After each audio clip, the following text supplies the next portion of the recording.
Welcome to the Untold Science, Women in STEM podcast series. This series is an initiative to foster gender inclusivity in science, regionally and worldwide.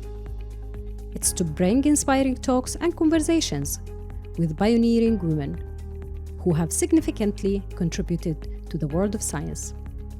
Today, I'm thrilled to introduce our guest, Dr. Rana Dajani, who is a molecular biologist and influential advocate for women in STEM.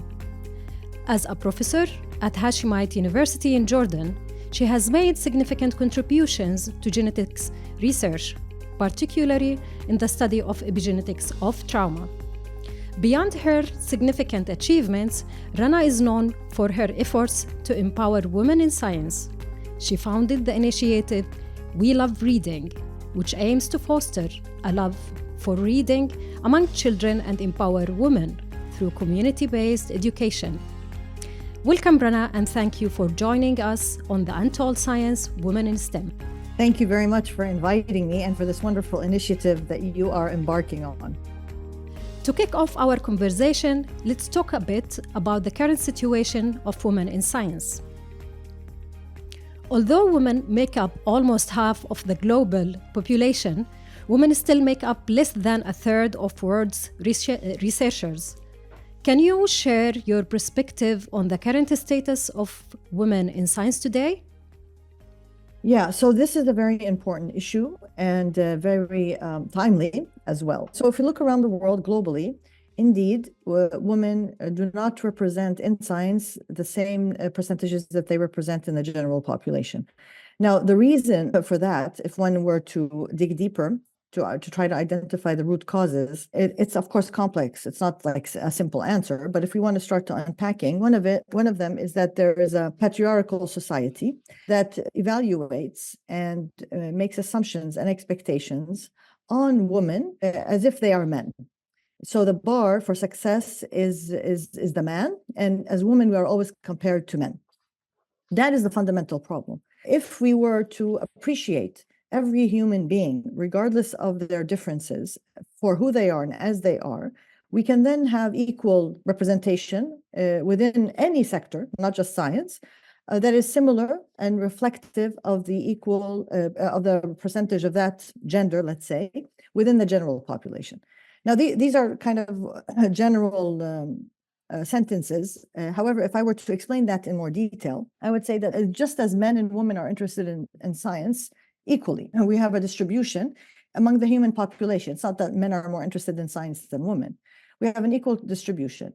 Then the reason or the question then becomes, so how come if there's a similar number of women interested in science as men, how come we have less women in science?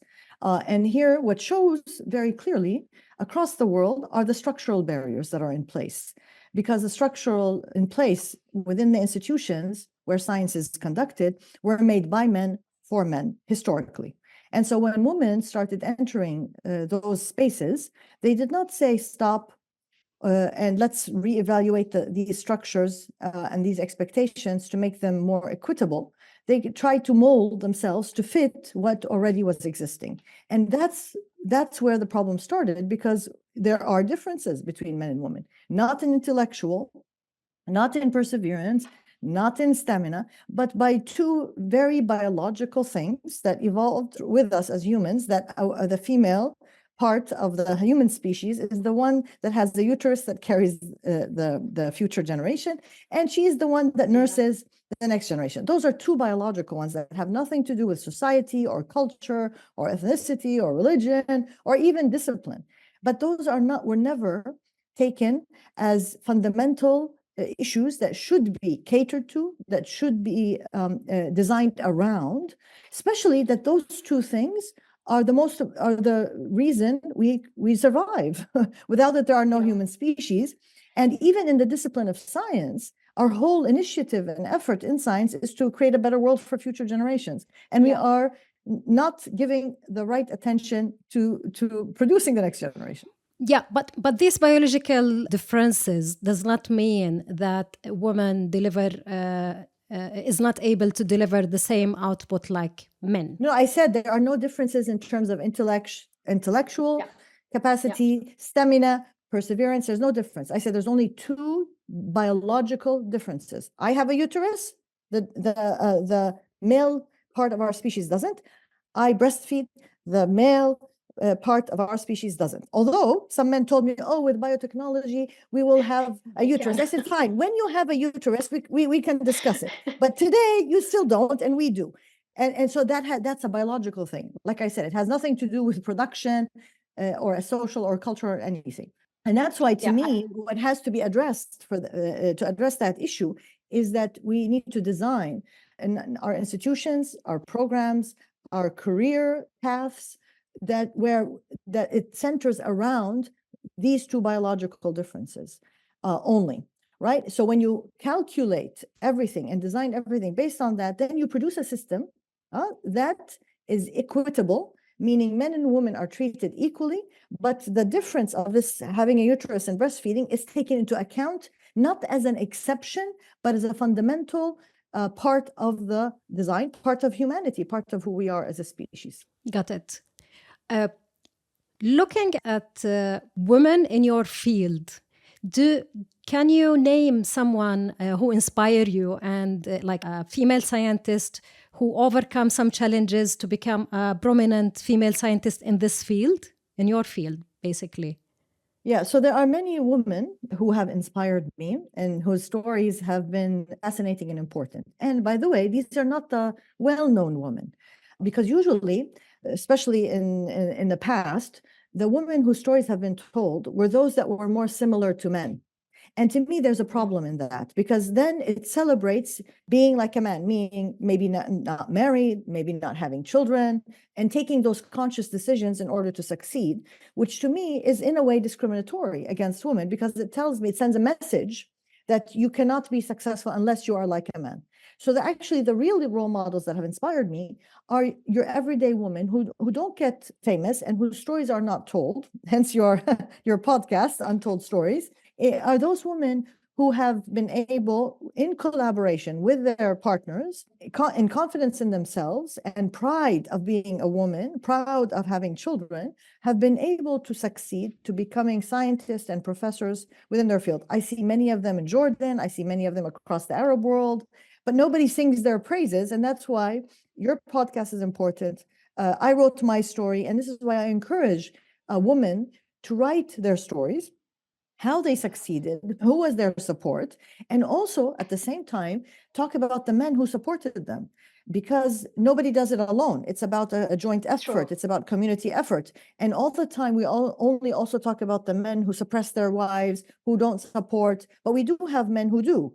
And if we start changing the narrative, because our minds are always shaped by the narrative, by the media. So if the media keeps telling bad stories, everybody thinks that's the norm. But if we talk about good examples, both men and women, then the norm shifts and the narrative shifts, and people become inspired to bring about the best in themselves.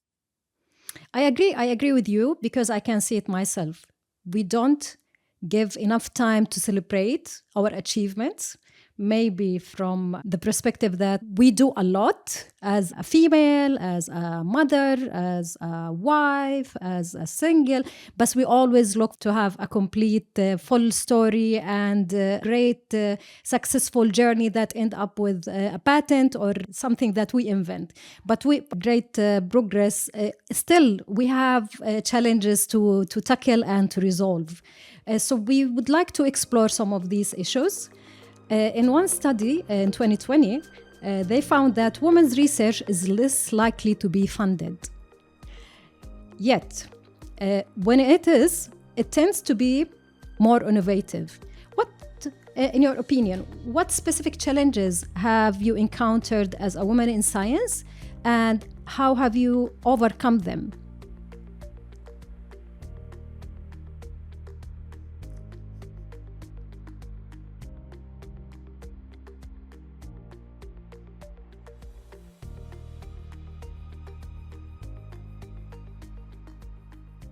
So this is a typical question that I'm asked all the time, and I want to be frank about this. Indeed, there are women in parts of the world where they feel the discrimination and they feel the lack of support, whether through funding or promotion, by virtue of being a woman. okay? And this may surprise some, that this phenomena is more prevalent in the West than it is, at least in my country and in many Arab countries. In my country, in where I live in Jordan, where I work, there is lack of funding, yes, but it's for both men and women. There is lack of being able to do really good science, but that's for both men and women because of it's a developing country, because of bureaucracy, because of lack of funding, et cetera, et cetera, et cetera. But it's not because I'm a woman. And many times, unfortunately, the West will come to me saying, oh, because you're an Arab woman, you must be discriminated against as a woman, because the implication is that developing countries do not respect women and women are oppressed. And sorry to disappoint those people. And I hope they're very happy that I share with them that that is not true. In Jordan, I have been able to be promoted. I have published in the best journals, and anybody who works hard enough will be able to reach their goal. But this is in the Arab world. So I'm not denying there's discrimination. I hear it. I've interviewed professors at MIT, and this is supposedly the pinnacle of science achievement in the West, the pinnacle of a society that claims to have equal opportunity. Yet those professors, those female professors, will not share with their peer male professors that they want to go home if a child is sick, or they want to go attend their child's football match, because they fear that the men will perceive them as not serious about science, and therefore when money comes for a grant, they won't count them in because they perceive them as not serious. And this is not just a perception from the woman, this is real. And so this begs the question, what is different between these two societies, right? Why in the West still we don't have equality for females in science or other disciplines for that matter, whether you're talking about business or law or politics, while at least in Jordan, I don't feel that. First of all, this is dispelling that myth, and that's very, very important, because with the myth of I want to come and save the brown, black woman, I'm actually not saving her. I'm actually making it worse for her if I introduce new models that actually don't even work in the West. But what should be done is to go in and study, for example, the woman in Jordan. How come we don't feel that kind of discrimination?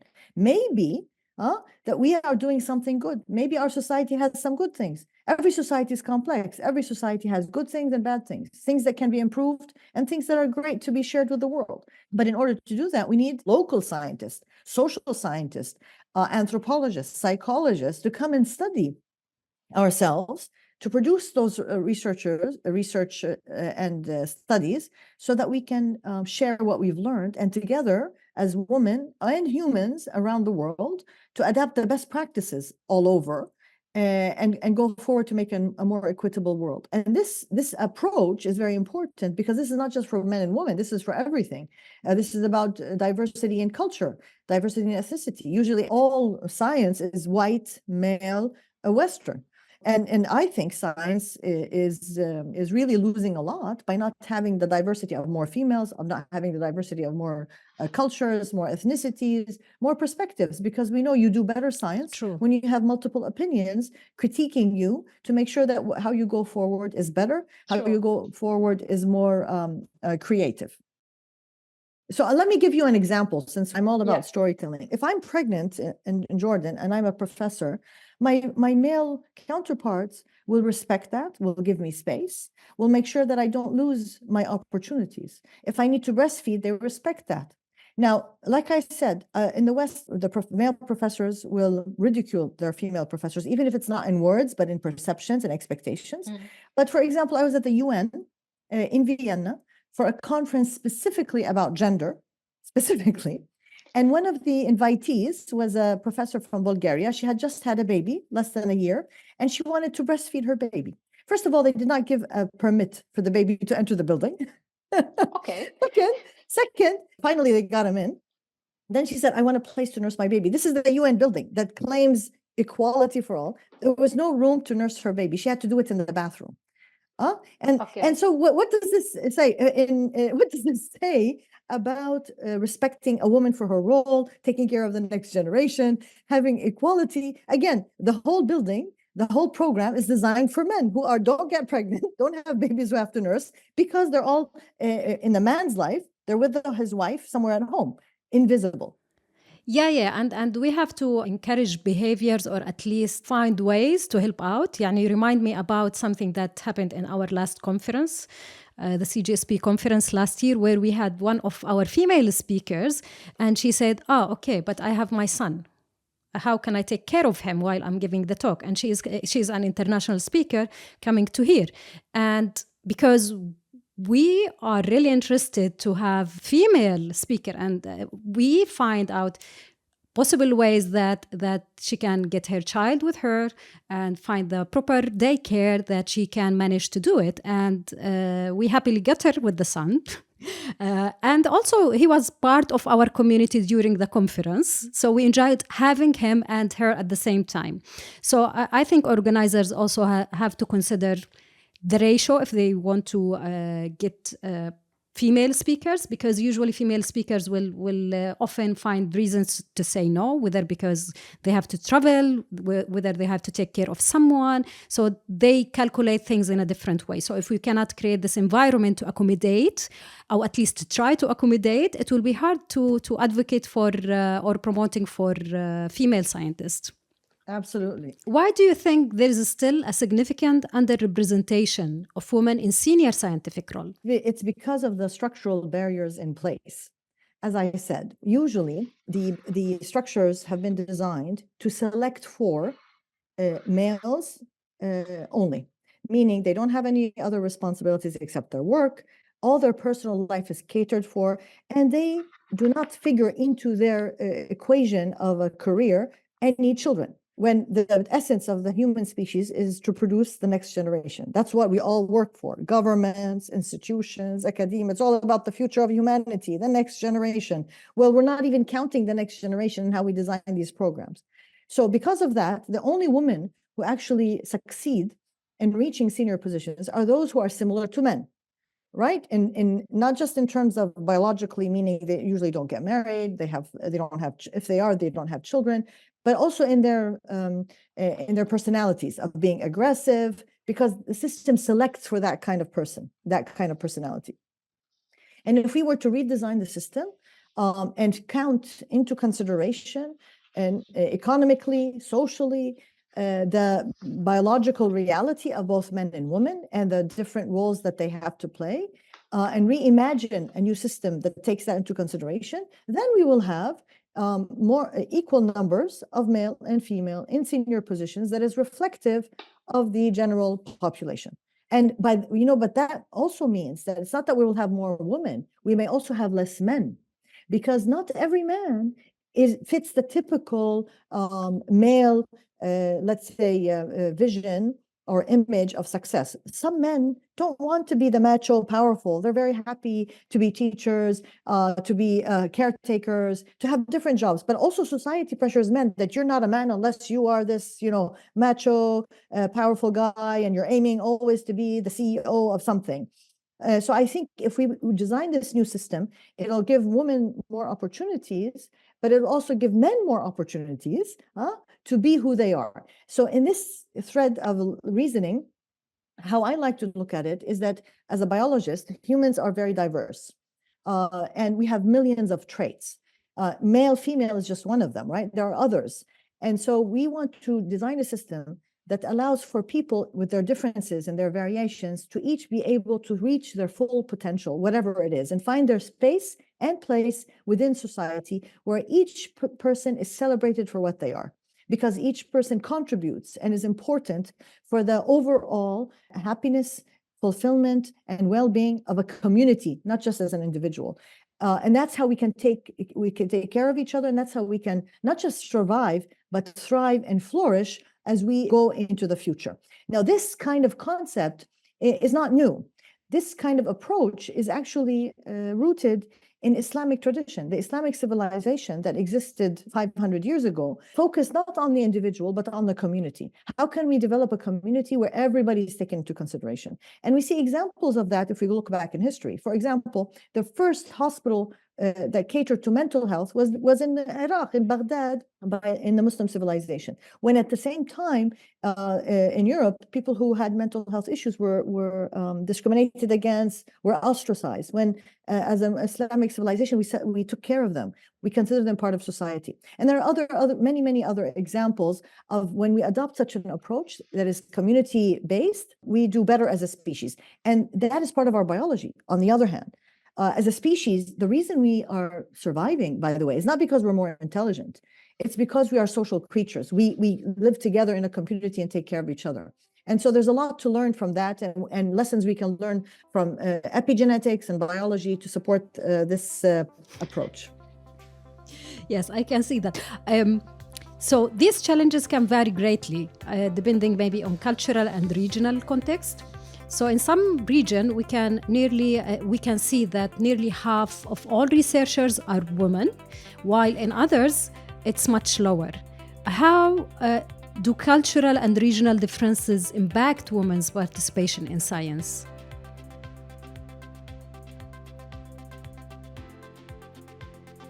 That's a very important question. Again, we talk about the perception that in the Arab region, there are less women in science compared to Europe and the West, when actually it's the other way around.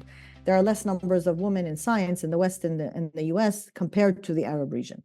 So the question becomes then, why are there more women in STEM in the Arab region? Of course, this is a question that should be studied. We published an article like as a call for scientists to pursue this, not just scientists from the West, but local scientists, social scientists, to understand why women do actually pursue a career in STEM and study STEM more in the Arab world. But I can hint to a few indicators. Well, first of all, the Arab world is a majority Muslim, and the Muslim tradition, first of all, celebrates the mind and celebrates thinking and critical thinking and being curious and asking questions. And it celebrates it for both men and women, because in Islam, men and women are equal in responsibility and equal in obligations.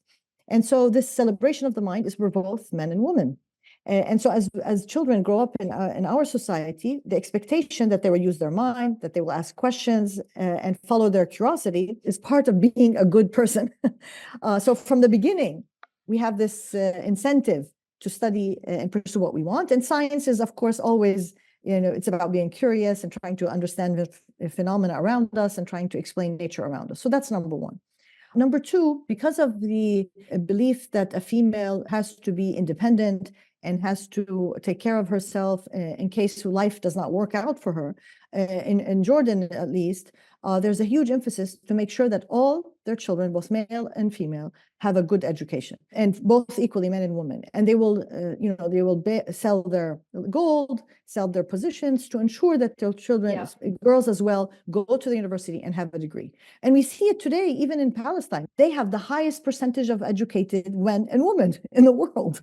So this emphasis on education as a tool is also something that is prevalent in our societies and very, very important. Hence, that's another reason, culturally, in our part of the world, where women pursue science. Maybe the third thing is, this may sound new for some, is that in our tradition, and this is a little bit changing, unfortunately, with globalization, but in our tradition, usually the man is the breadwinner. He's the one who has to find a job and spend money on the family. That actually sets the woman free, because she can then pursue whatever she wants, and whatever she wants is actually for her only.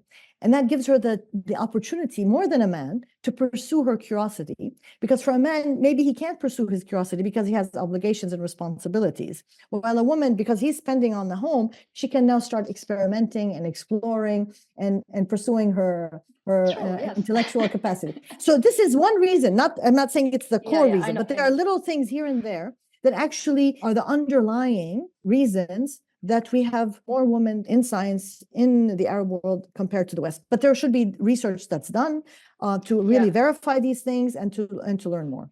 Yeah, but coming from the same culture you are, looking at my own personal perspective, I'm coming from a family where we are like 8.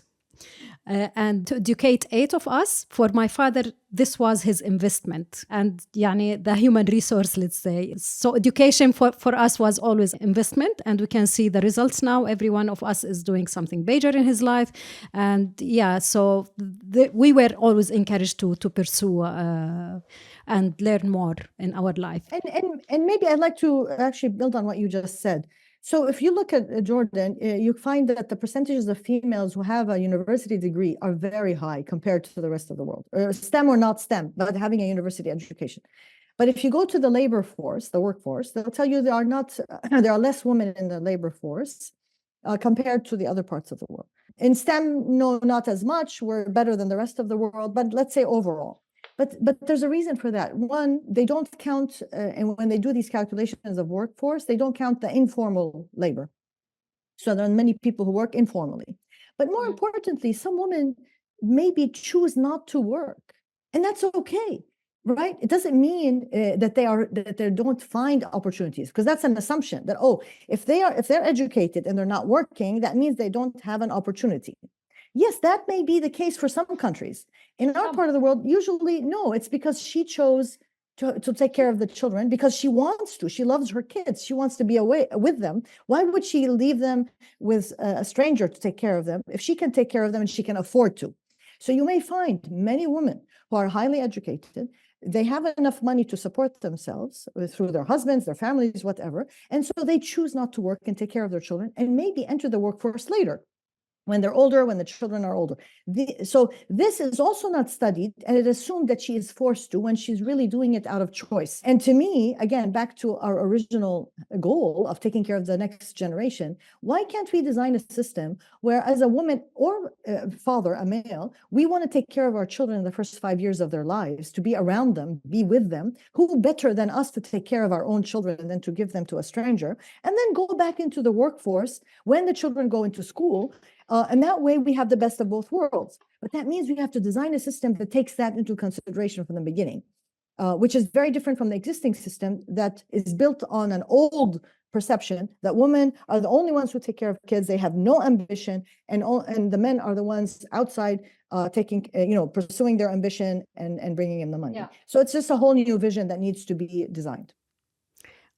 Maybe you have touched base on this, but if you can highlight any initiatives or strategies from your experience that have been effective in promoting gender parity in your region, which is in this case Jordan.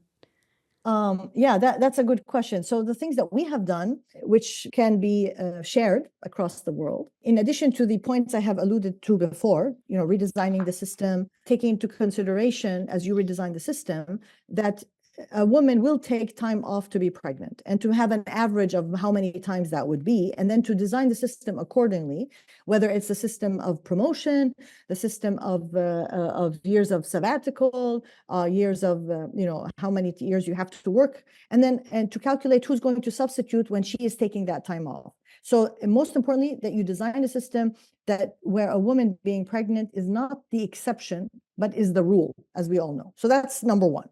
Now, number two is, how do we help women speak up and to talk about these things and to be aware of them within their circles, both in the Arab world or outside? So we've started a mentoring program. This mentoring program is called 3 Circles of Alimat. And we called it Alimat on purpose to show that in our history and tradition, we have a word for female scientists. Alimat means literally female scientists. So this speaks to our history of respect for women and respect for science. So this was a mentoring program where it was the first, I think, worldwide that focused on mid-career. So most of the mentoring programs are either for graduate students or early career. This is for mid-career, because usually after your mid-career, you don't find anybody to support you, to advise you. It's rare, and there's so much competition sometimes. So this is about pairing a woman, and we pair them by kind of a form of speed dating, right? And based on the book link, where in the first 30 seconds, you either click with someone or you don't. So we have these 3-minute intervals of people speed dating, and then you choose the partner that you would like to work with, and you work with that person at your own pace, in the way you want. And it's not just professional, it's personal and professional. And that means that maybe the mentor doesn't necessarily have to be older than you. It could be somebody younger than you, but knows something you don't know. So for example, we had a case where the mentor was younger and the mentee was older, but was recently having a baby, while the mentor who was younger had already had her children. So it was the younger person being the mentor role. Yeah.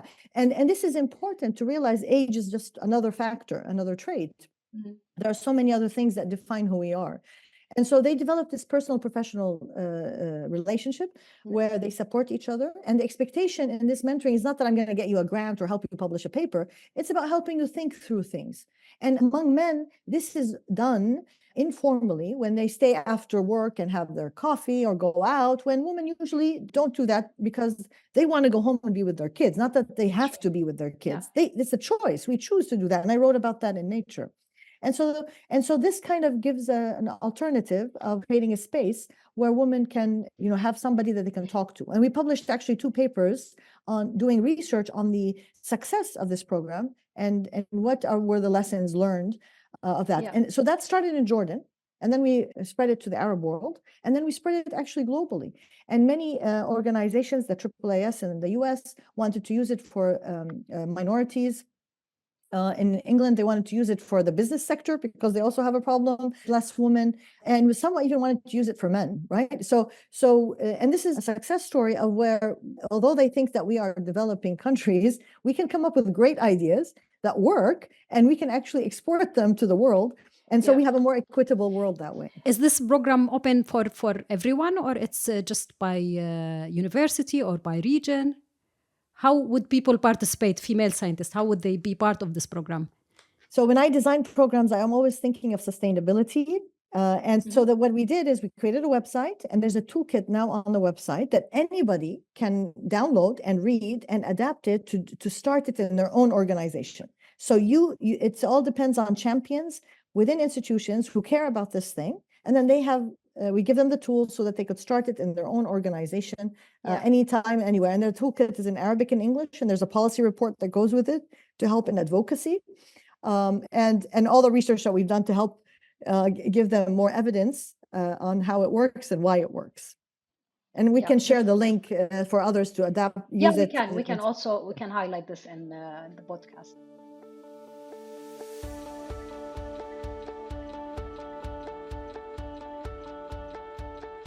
Understanding these differences underscores the importance of diversity, equity, and inclusion in science. And from research, it shows that the diverse teams are more innovative and produce more impactful research. Why is diversity, equity, and inclusion important in scientific research and innovation, from your perspective? Yeah, when you have a group of people who are very similar, trying to solve a problem, they'll come up with 1, 2, 3 ways of solving the problem. But when you bring somebody who's outside the field, who's different from those who are tackling the problem, they will have a different perspective.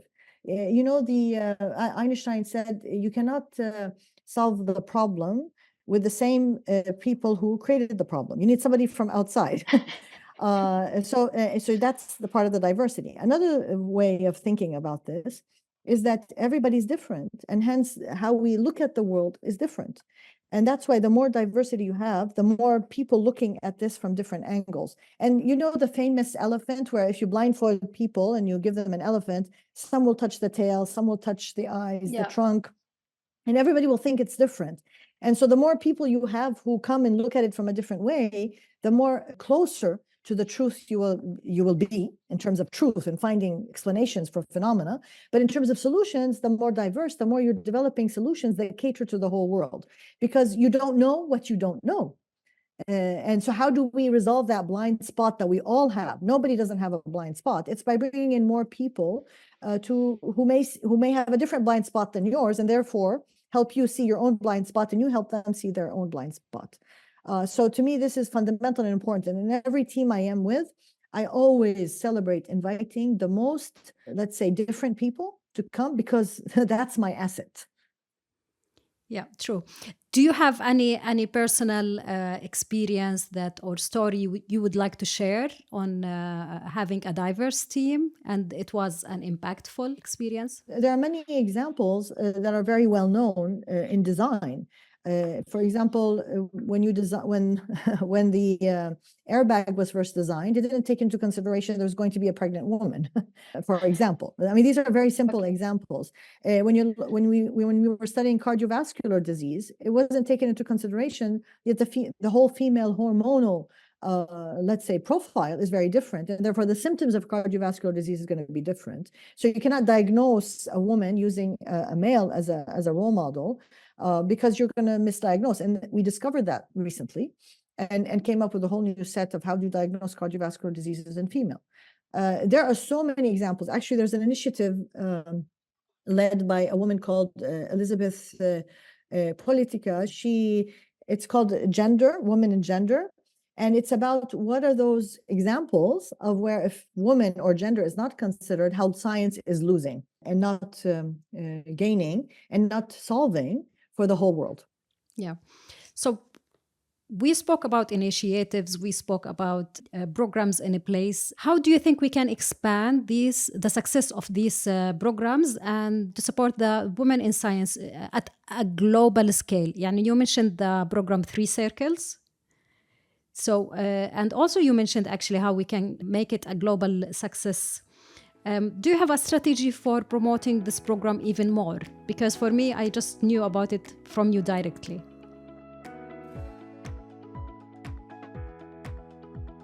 So my strategy, I believe and suggest, is that we need to tell more stories.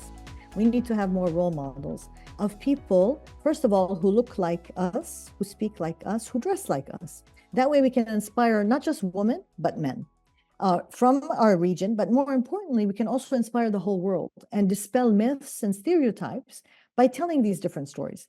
Now, who's going to tell these stories? We need to tell them ourselves. So this is a call for every woman to write her story and not to say, but I'm just a normal person. I'm your everyday person. No, you're not. You're different. You know, there's nobody in the world who has your DNA that ever lived, that lives today, that will live in the future. So you're very special. And therefore your story is special. How you look at the world is special. And that's what we've been all talking about, diversity. So write your story. If you don't have time, keep a diary. Write every day what happens, every other day what happens, once a week. Write in that diary. And eventually you will find the time to collect all this and then publish it as a book. And you owe it to your future generations to know about you and what you did. You owe it to yourself, because if you don't write your story, somebody else will come and write it, and we can't guarantee what they're going to write about us. So we owe it to ourselves, to our future generations, and to the world to write our stories. And in that spirit, I wrote my story. My book is called 5 Scarves: Doing the Impossible. If we can reverse self-hate, why can't we redefine success?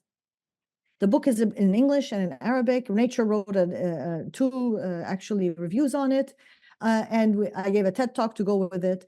And actually, it was considered as one of the 7 important books that every change maker should read. So we can share the book and the links, and hopefully that will inspire everyone to write their story, to showcase it. And that way we can actually spread more diversity, more confidence in ourselves, dispelling myths and stereotypes going forward. Yeah, I mean, me myself, I would like to be inspired, and I think I should start reading this book, because when we were talking now, yani one example, we were talking about initiatives and programs, and I noticed that we do this along the way without giving it a terminology. Yani when I was studying my PhD in Germany, at that time it was a big thing to have like a daycare for female scientists in the building. And I was talking to the head of the department, and when we were talking, I was like, we even have a daycare in the school. And he was like, what?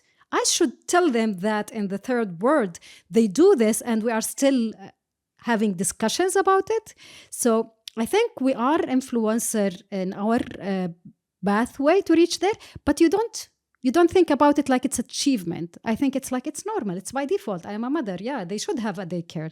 Yeah. So, but this is inspiring, and I think it's a good point that we have to start to celebrate these successes and maybe start to write it down. Maybe for us it's normal, but maybe it will be impactful for others.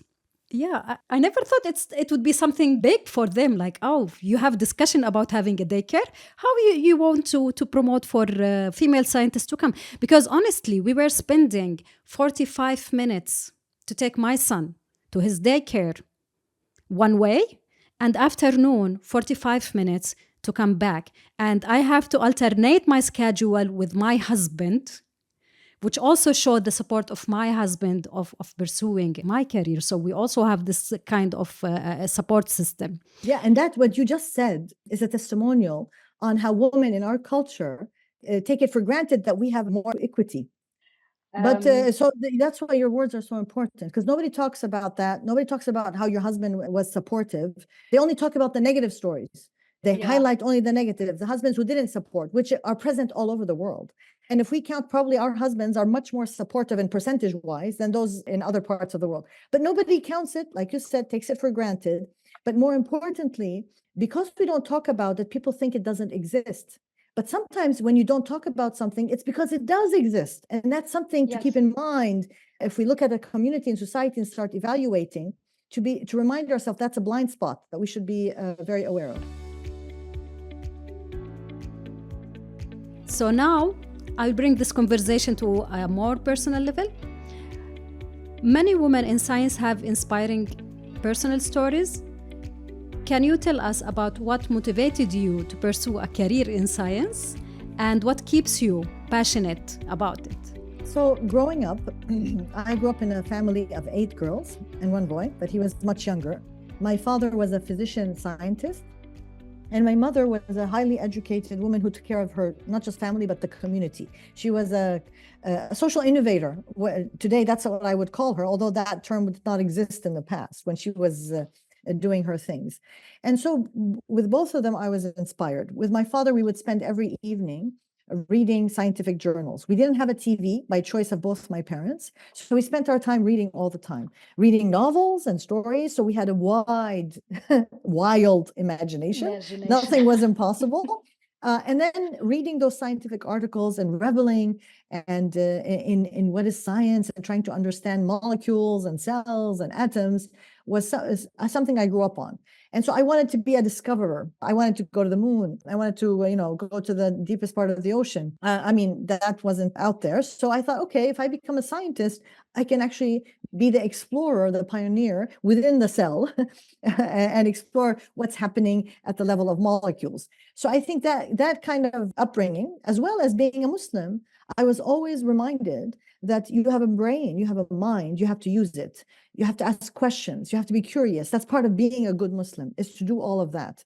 So that kind of critical thinking, that there's no red tape. Any question is welcome. Any question is encouraged. And so that kind of upbringing and the feeling of responsibility that I gained from my mother of taking care of my community, and that we all have a responsibility to make a difference. We can't just sit back and say it's none of my business. If you have knowledge, then you have responsibility and you have to do something with it. So a combination of both of them growing up inspired me to want to be the scientist and to, pursue a career in finding the answers to every question that pops up. And by the way, it's such a wonderful endeavor because I don't work. I play all day because I do what I love.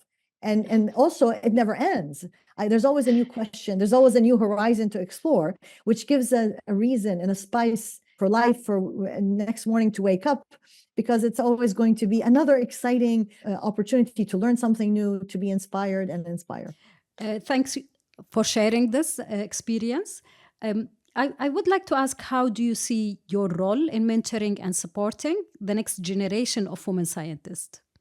Yeah, so I look around me at both women and men, and first of all, I'm so inspired by them, so full of hope, and I tell them that you are the inspiration, you are our hope, and we learn from you. Because sometimes we always think, oh, that the young learn from the old. No, I think I think in a way it's the other way around. They keep us young by asking their questions. They keep us young when they have their observations that make me think, oh, I didn't think of it that way. So I like to be surrounded by young people because they inspire me. And I hope what I tell them is that believe in yourself, have confidence in yourself. You're special, you're unique. Nobody else is like you. And so you have something to give to the world.